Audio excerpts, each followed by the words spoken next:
नमस्कार दोस्तों, स्वागत है आपका यूट्यूब चैनल एबी टेक में। दोस्तों आज है 28 अप्रैल। 28 अप्रैल की प्रमुख खबरें जान लेते हैं जो आज के प्रमुख समाचार पत्रों पर छाई हुई हैं और आप लोगों के लिए बहुत ही इम्पोर्टेंट हैं। तो चलिए शुरुआत करते हैं आज की वीडियो की। सामने स्क्रीन पर जो न्यूज़ देख पा रहे होंगे, बारी बारी से आपको सारी न्यूज़ इसी वीडियो में जानने को मिलेगी। तो वीडियो को पूरा देखिएगा और वीडियो को लाइक और शेयर भी कर दीजिए। चलिए शुरुआत करते हैं कोरोना अपडेट से। यहाँ पर आप लोग देख पा रहे होंगे, दिया गया है मुख्यमंत्रियों के साथ पीएम मोदी की वीडियो कॉन्फ्रेंसिंग से चौथी बैठक। 3 मई के बाद की रणनीति पर चर्चा। आर्थिक गतिविधियों के साथ लॉकडाउन बढ़ाने के पक्ष में कई सीएम।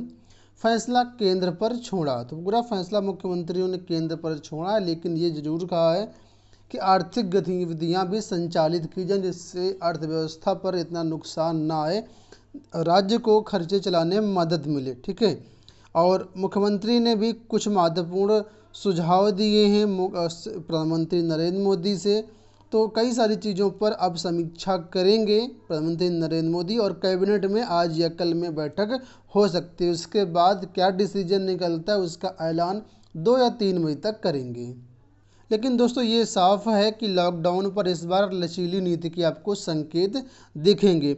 कुछ महत्वपूर्ण सुझाव दिए गए हैं राज्य सरकारों को मोदी सरकार की तरफ से, वो देख लीजिए कौन कौन से सुझाव हैं। उनका कहना है कि कोशिश करें रेड जोन पहले ऑरेंज में बदलें, फिर ग्रीन जोन में बदलें, तभी हम कोरोना को जड़ से ख़त्म कर पाएंगे। मौसम का भी ध्यान रखें क्योंकि इसी समय सबसे ज़्यादा बीमारियां फैलती हैं। ठीक है। और उन्होंने ये भी कहा है कि कई क्षेत्रों में हमें सफलता मिली है, जैसे लोग जागरूक हुए हैं, ज़्यादातर लोग मास्क पहन रहे हैं, चेहरा ढक रहे हैं, गमछा इस तरीके से लगा करके कोरोना को हरा रहे हैं। ठीक है। वहीं पर खांसी जुकाम जैसे आम लक्षण होने पर जांच के लिए लोग आगे आ रहे हैं, तो देश के लोगों को की भी सराहना की है।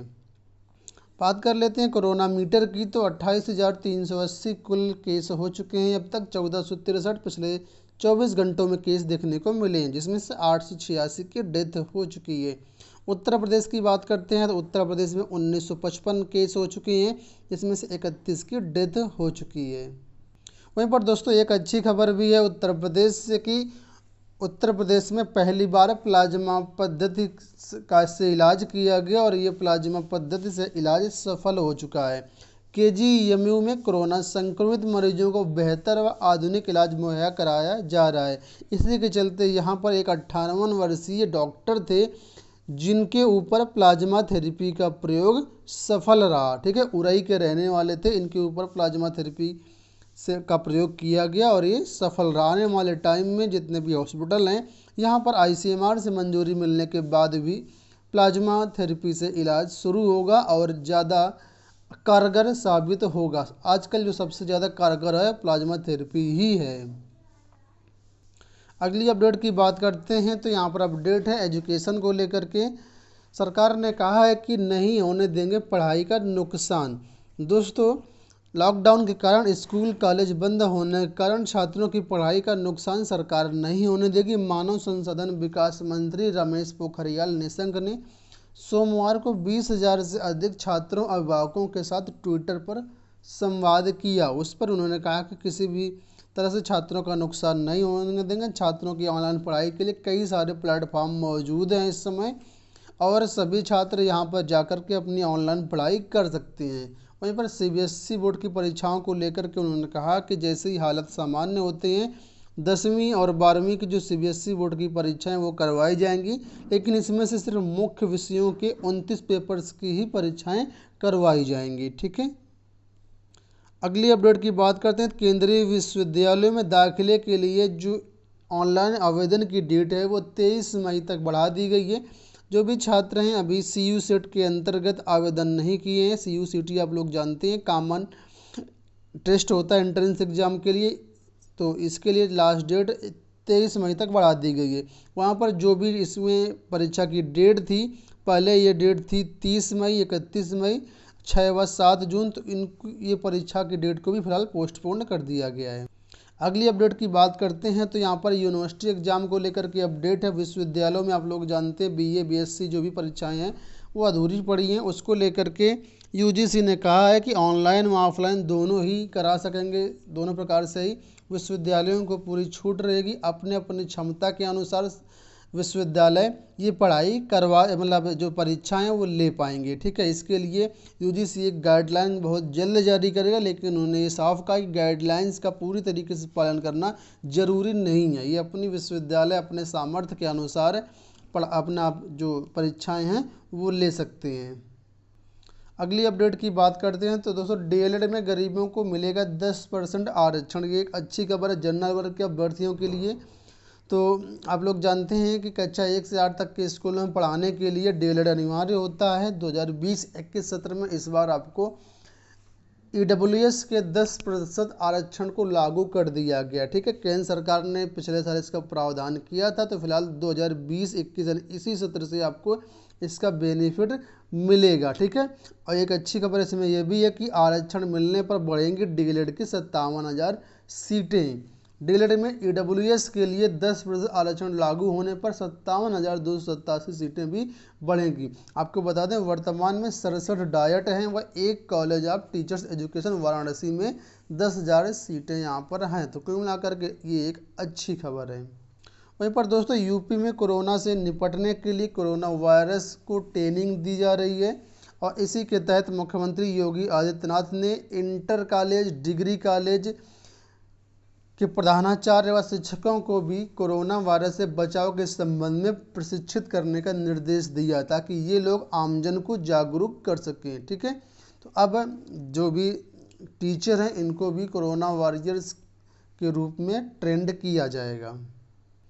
वहीं पर दोस्तों एक अपडेट उन लोगों के लिए जो म्यूचुअल फंड कंपनियों में निवेश कर रहे हैं। आप लोग जानते होंगे अभी हाल ही में एक कंपनी ने 6 प्रकार के डेब्ट फंड को मतलब बंद कर दिया है। ये कंपनी का नाम है Franklin Templeton mutual fund company है। इन्होंने 6 डेब्ट फंड को अपना बंद कर दिया है, तो बाजार में दिक्कत ना हो, निवेशकों को परेशानी ना हो, इसी वजह से आरबीआई ने 50,000 करोड़ रुपए की मंजूरी दे दी है, ठीक है।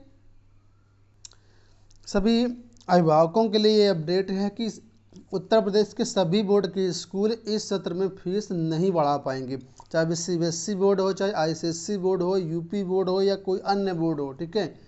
उप मुख्यमंत्री डॉक्टर दिनेश शर्मा ने यह जानकारी दी और इसके लिए आदेश भी जारी कर दिया गया कि फिलहाल इस सत्र में फीस नहीं बढ़ाई जाएगी। अगर कोई स्कूल है फिर भी बढ़ाता है जा फीस, तो यहाँ पर एक कमेटी बनाई है डीएम स्तर पर, ठीक है। तो डीएम के समक्ष आप लोग अपनी शिकायत कर सकते हैं, इसके लिए बाकायदा पूरा कानून है, तो यहाँ से आपको राहत मिल जाएगी।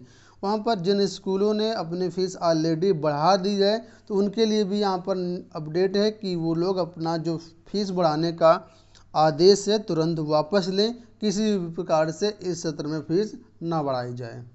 अगली अपडेट की बात करते हैं तो प्रयागराज में जितने भी छात्र हैं जो फंसे हैं आईएएस, पीसीएस और विभिन्न परीक्षाओं की तैयारी कर रहे हैं उनके लिए राहत भरी खबर है। कल से शासन ने बसें चला दी हैं उनके ज़िलों में भेजने के लिए। कल रात 9 बजे से बसें चलाई गई हैं, काफ़ी छात्र ऑलरेडी पहुंच चुके हैं। आज भी 10 बजे से बसें चलेंगी। इसके अलावा सेकंड फेज़ में कई सारे ज़िलों के लिए और बसें चलेंगी। तो जैसे कुछ अपडेट आपको मिलेगी उसकी सूचना हम तुरंत आपको देंगे। और अगर फर्स्ट फेज़ में जो ज़िलों में बसें चलाई गई उनका शेड्यूल जानना है तो आप लोग हमारा ऊपर आई बटन पर वीडियो मिलेगा उसको ज़रूर देख लीजिएगा। इसके अलावा टेलीग्राम चैनल पर आप नोटिस भी डाउनलोड कर सकते हैं, वहाँ से फिर शेड्यूल पा सकते हैं। दोस्तों नेशनल फर्टिलाइजर्स लिमिटेड यानी एनएफएल में कई प्रकार की भर्तियाँ निकली हुई हैं, इसके लिए आवेदन आमंत्रित किए गए हैं। यहाँ पर आप लोग पोस्ट देख पा रहे होंगे, पदों की संख्या देख पा रहे होंगे। तो इन पदों के लिए अगर आपको आवेदन करना है तो वेबसाइट ये दी गई www.nationalfertilizers.com, यहाँ पर जा कर के आप लोग आवेदन कर सकते हैं। 28/4 से आपको ऑनलाइन आवेदन मिलेगा, लास्ट डेट 27 मई 2020 है, ठीक है। वहीं पर लॉकडाउन खत्म होने के बाद यूपीएससी नीट की परीक्षाएं करवाई जाएंगी, ऐसा बयान दिया है रमेश पोखरियाल निशंक जो कि एचआरडी मिनिस्टर हैं। ठीक है, देश के इंजीनियरिंग जो परीक्षाएं हैं, एमबीबीएस परीक्षाएं हैं, मेडिकल व प्रबंधन जैसे उच्च तकनीकी कोर्स की प्रवेश परीक्षाएं फिलहाल नहीं ली जाएंगी। इन प्रवेश परीक्षाओं की तिथि तय नहीं की गई। इसके अलावा यूपीएससी द्वारा ली जाने वाली परीक्षाएं भी लॉकडाउन के कारण अभी नहीं ली जा पाएंगी। तो ये सभी परीक्षाएं लॉकडाउन के समाप्त होने के उपरांत ही ली जाएंगी, उसके बाद ही डेट डिसाइड होगी। ठीक है, वहीं पर लास्ट में ये अपडेट है दोस्तों, दिहाड़ी मजदूरों और प्राइवेट नौकरी वालों के लिए बड़ा ऐलान कर सकती है मोदी सरकार। आप लोग जानते हैं लॉकडाउन चल रहा है, ऐसे में हालत सबके गंभीर हैं। तो ऐसे में दिहाड़ी मजदूर और रोज कमाकर पेट भरने वालों की बड़ी समस्या सामने आई है। ठीक है, तो इनकी राहत के लिए जो वित्त मंत्री हैं निर्मला सीतारमण बड़े ऐलान कर सकती हैं। नौकरी करने वालों और दिहाड़ी मजदूरों से जुड़ी कई सारी घोषणाएं हो सकती हैं। तो ये हो गई दोस्तों पूरी अपडेट। आई होप आपको वीडियो पसंद आया होगा। वीडियो को लाइक और शेयर कर दीजिएगा। पूरा वीडियो देखने के लिए धन्यवाद।